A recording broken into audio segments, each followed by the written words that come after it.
Hi ನಮಸ್ತೆ, welcome back to my channel Vidyaraj vlogs in Kannada.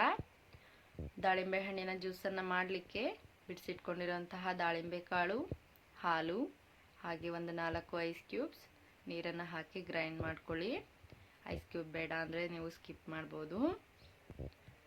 ನೋಡಿ, ಈ ರೀತಿ ಗ್ರೈಂಡ್ ಆಗಿದೆ. ಇದನ್ನು ಒಂದು ಸ್ಟ್ರೈನರ್ನಲ್ಲಿ ಹಾಕಿ ಶೋಧಿಸ್ಕೊಂಡು ಜ್ಯೂಸನ್ನು ತೆಕ್ಕೊಳ್ಬೇಕು.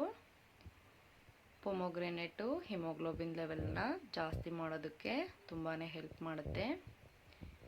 ಆದಷ್ಟು ಮನೆಯಲ್ಲಿನೇ ಈ ರೀತಿಯಾಗಿ ಹೆಲ್ದಿಯಾಗಿ ಜ್ಯೂಸನ್ನು ಮಾಡಿಕೊಂಡು ಎಂಜಾಯ್ ಮಾಡಿ.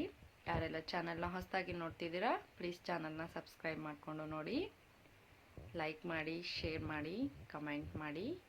Thanks for watching. ನಿಮಗೆ ಇನ್ನೂ ಯಾವ ರೀತಿಯ ಒಂದು ವಿಡಿಯೋಸ್ ಬೇಕಂತ ಕಮೆಂಟ್ ಮಾಡಿ, ಯಾವ ರೆಸಿಪಿ ಬೇಕಂತ ಹೇಳಿ ಕಮೆಂಟನ್ನು ಮಾಡಿ. Thank you.